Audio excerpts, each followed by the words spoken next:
Hello there, I'm GM Comfortable Gray, and welcome back to my channel. I know that sometimes people are going to be wondering which abilities they should take, which domain powers are going to help fulfill the fantasy of the character they have in mind. And so I'm going to be creating this tier list for the top 10 domain cards in Daggerheart for level 1.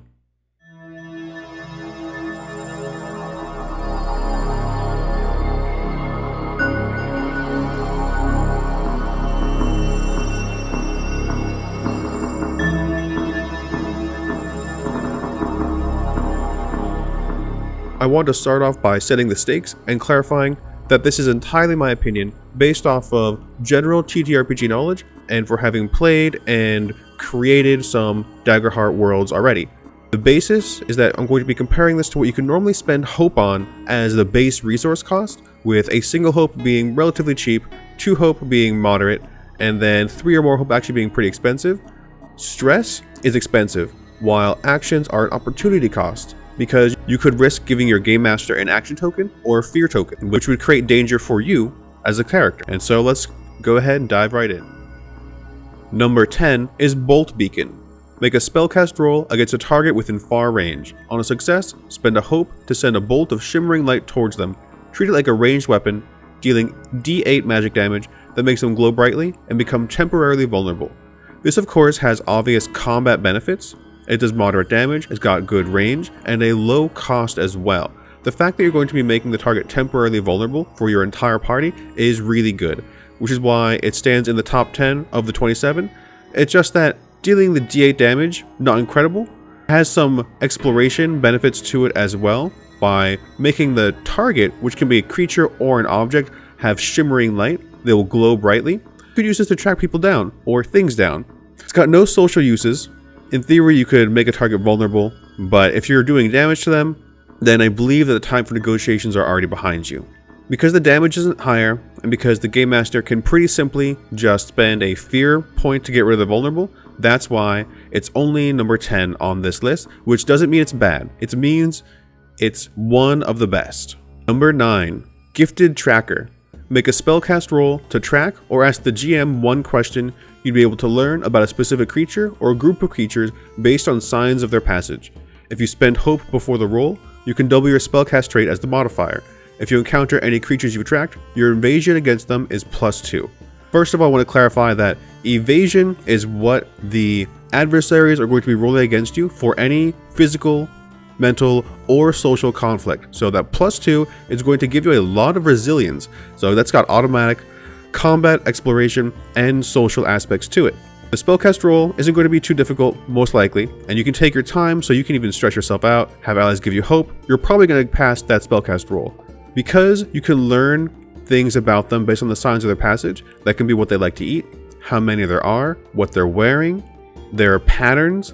You can learn a lot about creatures, and that's going to be a combined exploration and social aspect to it. Because if you know what they eat, if you know what they do for recreation, that's going to give you a lot of help. Like maybe you see the imprints of some dice or cards on the ground and you know what kind of games they like to play.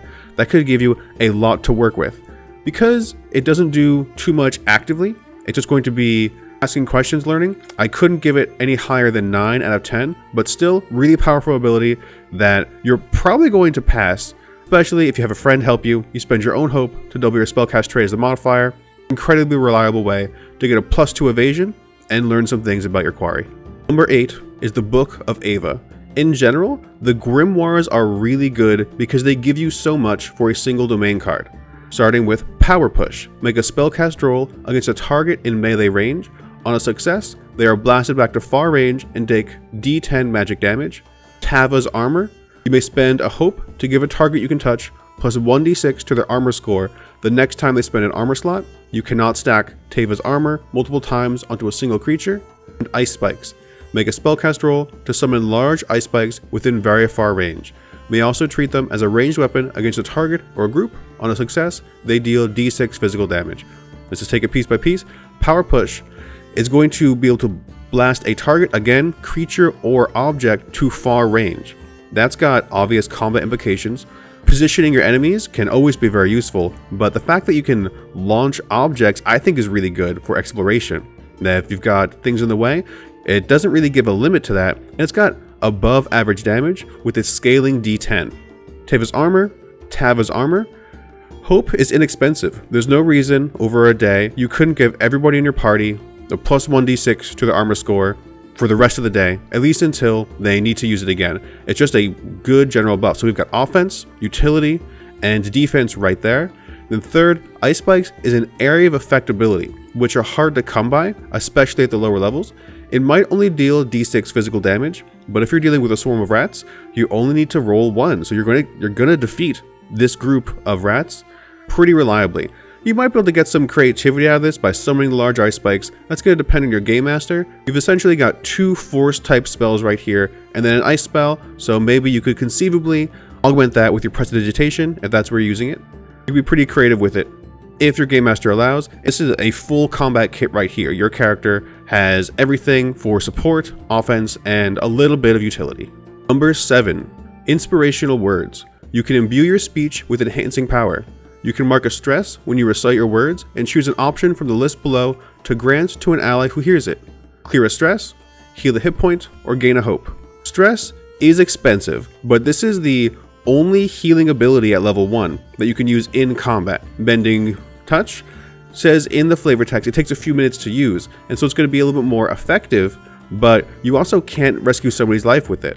The idea that you can just take your action, no roll necessary, mark a stress, and you help an ally out, that's gonna be really good. If you are a fur bulk character for it, it might not even cost you that stress. So this is one of the best support abilities in the game. It also means that you can convert your stress to clear ally stress. It does everything as far as flat numbers to help your party.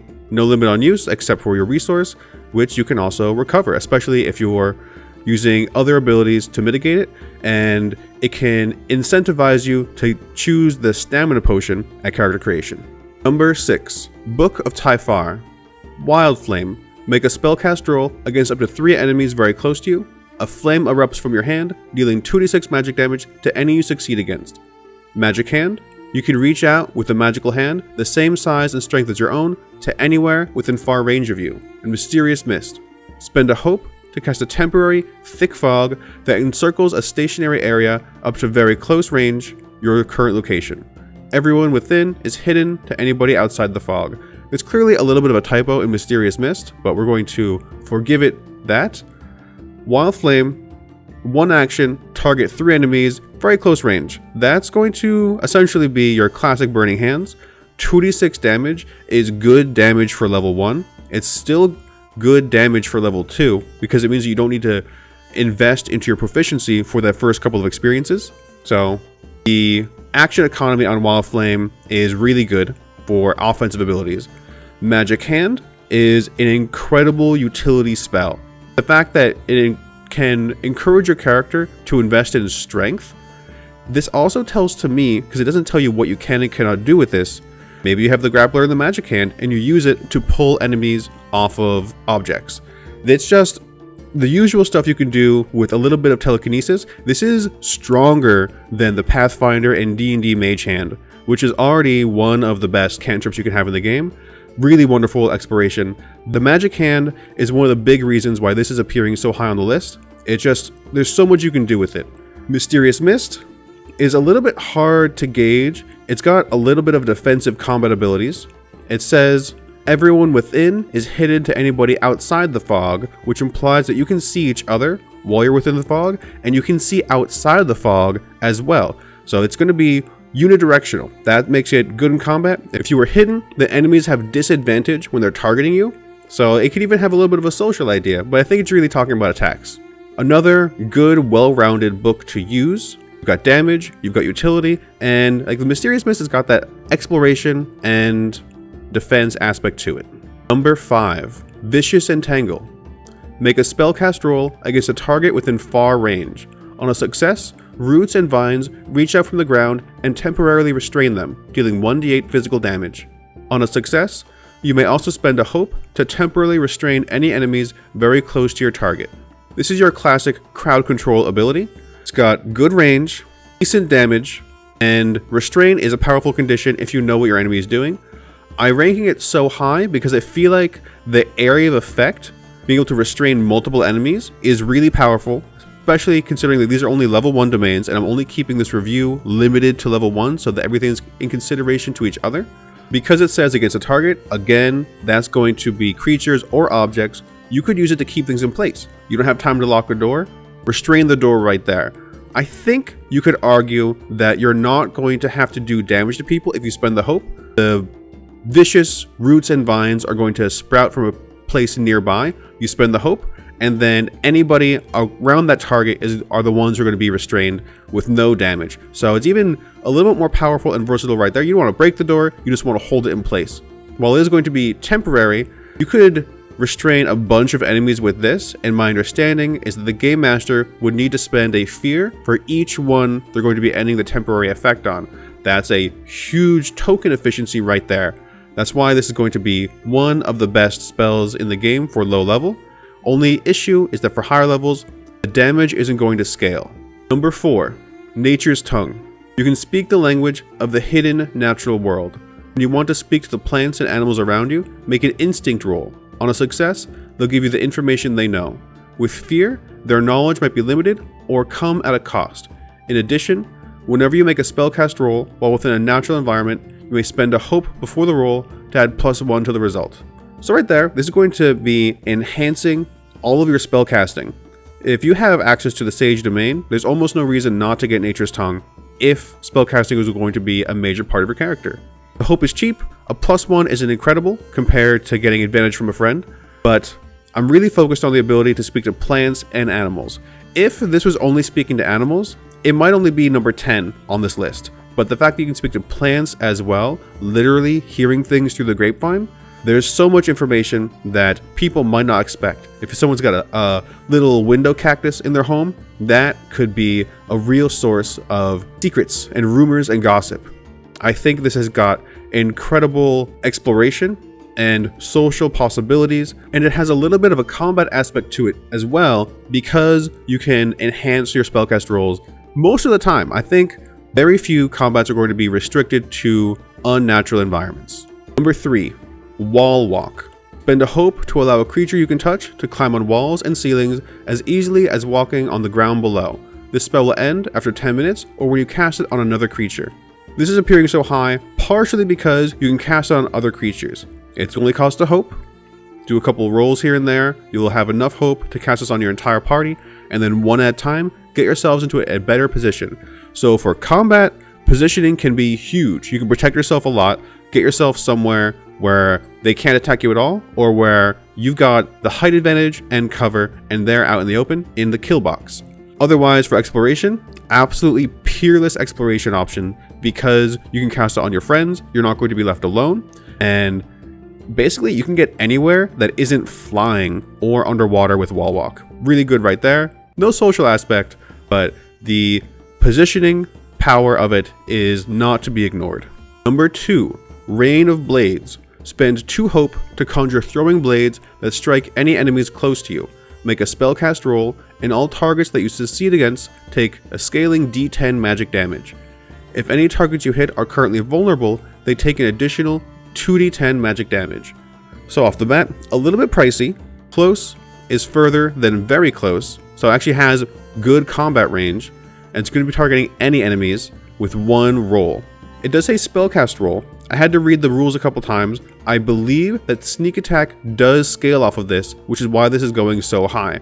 A rogue could do massive damage if their friends are in melee with the enemies. They hop down, Rain of Blades, spend a bunch of hope, and you're looking at, it's going to be a base 1d10 damage, another d8 for the sneak attack, and then it's going to scale up for additional hope, so that could be 1d10 plus 4d8 at maximum, not even counting if the enemy is vulnerable.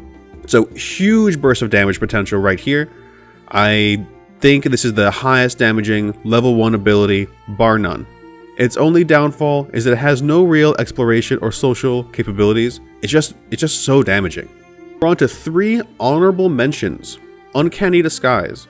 When you have a few minutes to prepare, you can mark a stress to don the facade of any humanoid you can picture clearly in your mind. While disguised, all presence rolls to avoid scrutiny have advantage. The spell will begin to fade after 1 hour. It costs stress, so you can't do this forever, but you can still do this for hours and hours at a time. It only affects yourself, and not every campaign is going to benefit from having disguises. So that's one reason why this has to be in the honorable mentions. In a campaign full of intrigue and deception, this is going to have to be more useful. As is, it's really just good for some trickery. The combat applications, really limited if possible at all. You need a few minutes to prepare, and then maybe you could convince your enemies to attack your other enemies by taking the role of one of their leaders, but that's really itself more of a social roleplay that leads into the control of a combat. So like it's got potential, it takes a lot of investment and creativity. For exploration, there's very little more useful than being the right person in the right place, and this is going to get you there. Your character doesn't even necessarily need to pretend to be a person, you can just look like you belong. Because of the limitation, you need to picture them clearly in your mind. They don't need to be a real person, or they could be a real person. It's better than a lot of disguise spells you find at this level in other games. The advantage on presence rolls to avoid scrutiny is a nice mechanical rider effect, and really if you're role-playing it properly, it won't even come up. Your character is just going to slip right by. Deft maneuvers. You can spend a hope to move anywhere within far range without making an agility roll to get there. This one was hard to gauge. I feel like in my games, you're not going to need to make an agility roll to get to places unless you're sneaking around. And so this is sort of like a free silent movement ability, which can be good in certain situations. It only affects you. Far range is like 100 feet or so it's going to get you up to the other side of the room, almost definitely. Because it says anywhere within far range, I almost imagine this is as good as a teleport. So your game master is going to need to use some common sense. You're not going to be able to slip through a keyhole in the wall, but maybe this can get you out of a prison? No question. It's really going to depend on the situation your characters caught themselves in. Really powerful. Only issue is that it's limited to just you, but maybe you could use it to describe some really excellent gymnastics your character uses to launch themselves acrobatically to improbable locations. A lot of fun. Reassurance. Once per short rest, after an ally attempts an action roll, but before the consequences take place, you may offer assistance or words of support. When you do, they may re-roll their dice. They must accept the result of this new roll. This is the luck power. This is great for helping your allies to do anything they want to do better. It's got combat, social, and exploration aspects to it. There's no reason you wouldn't want somebody in your party to have this, so long as you're okay standing to the side and being the support character. Once per short rest means this might happen every scene. Because it is Daggerheart, you wouldn't necessarily just want to use this to turn a failure into a success. You also might want to use this when you're preventing a roll with fear from occurring. You just need to make sure you decide on that before the consequences take place, but you see the dice, you know if it's a good roll or a bad roll. You might not know the target number, but you can spitball. If you're hitting a 12 or a 14, that's going to succeed. But if it does that and it's got fear, you kind of weigh your options. If this was off of hope or stress, I might have put this out of the honorable mentions, but still, once per short rest is a good ability. Last is number 1, Forceful Push. When you make a successful melee attack, you can push the target out of melee range and spend hope to make them temporarily vulnerable. On a success with hope, add an additional 1d6 to your damage dice on this attack. The action economy on this power is incredible. Because it's linked to a successful melee attack, and the melee weapons are some of the most powerful weapons in the game, you just push the target out of melee range. It only pushes them a little bit. Very clear rider effect right there, but as I said, positioning can be incredibly useful. Then spend a hope to make them temporarily vulnerable. I put Bolt Beacon at the bottom of this list. Forceful Push is at the top because it does what Bolt Beacon does, plus you already hit them for that damage, plus the push, and then if you succeed with the hope, which has no additional action cost, that's going to add an additional 1d6 to your damage dice on this attack. Just boost your damage basically for free. Help everybody in your party at the low cost of a couple of hope. And if they're vulnerable, they're just going to be hitting more often. This can turn a fight around very quickly. It might not seem like much, but I really feel like in combat, this is going to be an incredible power to have. And that's it for this top 10. I hope you enjoyed watching. Please feel free to like, comment, subscribe. Let me know if you want me to focus on the classes, the communities, the ancestries, maybe some equipment, or if you want me to continue with this domain tier list review. Otherwise, happy gaming to you.